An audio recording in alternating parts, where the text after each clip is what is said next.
top of Mount Chazakaya. All the names of the mountains in Elat area are modern names.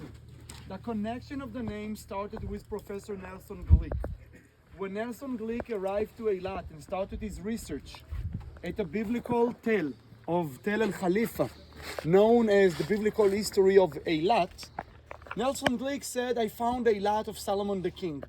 From that point, and after the establishment of the State of Israel, the official names organization of the State of Israel said, okay, Elat, King Solomon, Copper, Timnah, let's bring all the mountains names at the same story. And that's the reason why we have Mount Chazakaya. Over there with the next antennas, Mount Yoash. Mount Yoash. On the left, Mount Solomon. Mount Solomon. Okay, the rivers. If we have Mount Solomon, next will be David. River Bathsheba, River David, etc. Okay, you got the point. Mount Chazakaya. We are 700 meters above sea level. You can see sea level. Here is the Gulf of Elat, the Gulf of Aqaba. You can see the city of Aqaba on the east side, left, because we're looking down south. On the east side of the Gulf of Elat, you can see the city of Aqaba. The city of Aqaba, 95,000 people. You can see only some part of the city of Elat. Please take a look at the city of Aqaba. You can see two bodies of water between the neighborhood of Aqaba. Two bodies of water that are not the Gulf of Aqaba. It looks like two big lakes. This is a massive project, infrastructures, under the name Isla 2020. It's a luxury residence for the wealthier families of the Arab world, from UAE, Arabia, Jordan, Kuwait, Bahrain, for a very, very rich people. They have a villas over there, suite, apartment, penthouse, and they can park their cruise yacht in front of their residence because there is a connection from the Gulf of Elat to those, do you see the bodies of water? Go on Google satellite maps, you'll see all the project. North from the city of Aqaba, yeah, it's called Isla 2020. It's a closed project. No one can enter there, at least only if you have a property. Only if you're an owner of a property you can go. It's a closed neighborhood inside Aqaba. I know someone there. You know? Oh, Rachel, you know someone there? Oh, Rachel, you're a VIP. Okay. Take us. Yoni, is Aqaba the second largest city in Jordan? No. Amman, Irbid in the north, Jarash, Ma'an, and then Aqaba. Aqaba is the five large city in Jordan, but it's one of the most important because Aqaba is the only seaport of Jordan. While Israel, we have Ashdod, Haifa, okay? Aqaba is the only ocean port of Jordan. From Aqaba, I would like you to continue up north, and you can see the southern part of Valley Arava. You can see two neighborhoods outside of the city of Aqaba. Those are the Bedouin neighborhoods of Aqaba. Barakeh. Okay, Barakeh. Those are two neighborhoods outside of the city of Aqaba. The king built the neighborhood during the 80s because he didn't want the Bedouin to continue nomadic in the land. He told the Bedouin, I will build your neighborhood, stop moving. You know, because the king at the end needs to control the area. So we see the valley of Aqaba, Wadi Araba, the Wadi of Arava. On the other side, the Red Mountains, the summit of the mountains in Jordan in front of us, 1,500 meters above sea level. Guys, 2 times higher than the summit here. And we are at the summit of Elat Mountains. Elat Mountain summit, 700 meters, we're at the summit. Now please take a look towards the west. It's very easy to see the border because of the fence, because of the border road patrol. You can see the road patrol of the army. It's very clear. It says road patrol, no crossing. You can see the border stone. The fence itself exists only in the last 10 years. 10 years before, it was only a barbed wire. Until the 80s, there was nothing here. Because until the 80s, between 67 until 82, Israel controlled Sinai all the way west and down to the Suez Canal. Gulf and Suez Canal. At 82, after the peace agreement, as Hatem told us just now, Israel withdrew all the troops and returned back to the ceasefire line. That ceasefire line between 49 to 67 is the international peace border agreed by Egypt and Israel. But it's the same line, exactly the same line of 1906, when the British pushed out of Sinai the Turkish troops, the Ottoman troops. Why the British pushed them? The British pushed them because the British wanted to control totally the Suez Gulf and Canal. Suez Canal, important strategic for the trade route. Guys, nowadays, it's not, the British are not an empire anymore. But 100 years ago, before World War I, They were number one. the British are the biggest empire. They control the trade route of the seas, Along with the Irish. along with the Irish, along with the American. But the British control all the trade route in Asia, Europe, and Africa. And the British pushed the Turks. But look what happened.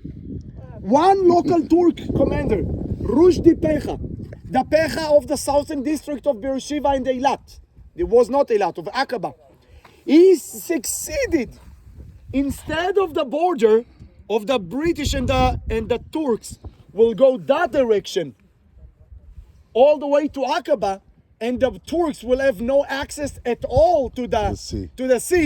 Rushdie Pecha succeeded to move the border a little bit with the angle, 25 angle or 45 angle, to Taba.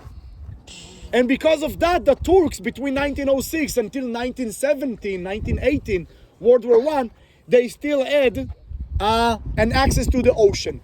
Please take a look down below. Which means if he doesn't do that, we don't have any luck. Thank you very much. We need to thank Rushdie Pecha, the Pecha of the southern district of Palestine back then, because thanks to Rushdie Pecha, we have Elat as part of the state of Israel today, because when the British decided about the mandate, that was the mandate of Palestine.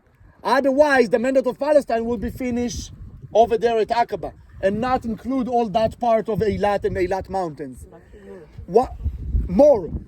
That road, that Egyptian road, and also the Israeli road takes you all the way up north to Raza.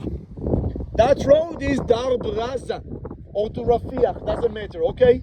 Nowadays the name of the road is Taba Rafah. In ancient time we used to call it Aqabat Ayla Darb Raza. That's what we call Darb Raza.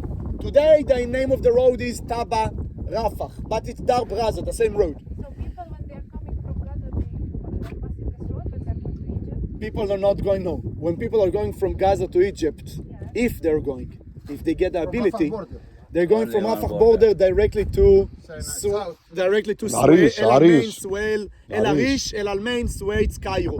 They have nothing to search in the desert. Okay, they continue on Via Maris, on the ocean road. Behind the mountains, you can see there is a flat area. Flat black area that continue all the way over here as well. Do you see that flat area? Matic. If you look inside that flat area, you can see a lot of electric tower. Do you see? In the flat area. And there are big infrastructures over there. The name of that valley is Ka'anak in Arabic. In Hebrew it's called Bik'at HaYareach, the Moon Valley. Moon Valley. It's a very high altitude valley. It's about 650 meters above sea level, but it's still a valley. It's a high altitude valley. Ka'anakeb in Arabic, Moon Valley in Hebrew. That is the Taba International Airport today. That was the Israeli Air Force between 67 until 82, Etzion Air Force Base. From here, just because it's historical episode in modern Israel, from here, the F-16 went on a mission to bomb Iraq nuclear reaction. But there wasn't. In Iraq it was. It was. In Iraq it Iraq, was. yeah, We're not yeah. talking about the American one Before. before. We're talking about 81. Operation by 81. Israel. Operation by Israel. Okay? Do you see that valley? That valley is Darb el-Hajj. Darb el-Hajj goes from El Arish, El Almain, Raza, Rafah, together with Darb Raza, Darb el-Hajj junction over here. That is the junction. That junction called Ras al-Nakib. Ras al-Nakib. The head of the trail. The head of the trail, because it's a junction. A junction of the road coming from Raza. A junction of the road coming from El Arish, El Almain. That is the junction. In history, until modern age, it was a very important junction because from here, you go down the mountain of Elat, bypass Aqaba, and go at Elat Aqaba, the obstacle of Aqaba, all the way to Mecca.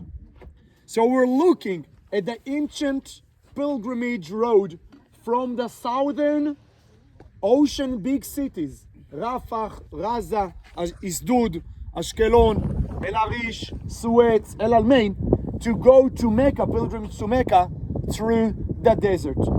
That valley is a strategic valley between the wars between Israel and Egypt. 67 plus 73 and plus today, this is one of the two open access valley for armored jeeps and tanks, because that valley is the only open gate area that armored can go in a massive amount of vehicles can cross through the mountains, through the desert. That is we call it pitcha. Pitcha, it means opening. An opening strategic. That is the southern opening to Sinai, and the northern opening to Sinai is what we called Nitzana Uja El Khafir. We're going to be there in Nitzana Uja El Khafir. Israel was afraid before 67 that the Egyptian army will attack Israel from those two openings. The southern opening, Ka'a Nakeb, Ras El Nakeb, and the northern opening, 2 hours drive from here. 2 hours drive from here on road number 10, Uja El Khafir, or Nitzana in Hebrew. That was for now. Only last one thing. Over here we can see Horsten Graben.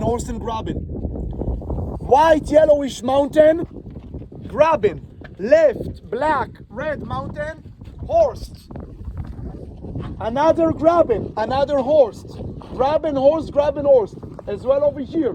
Graben, Horst, all the way until the biggest Horst of the Red Mountains.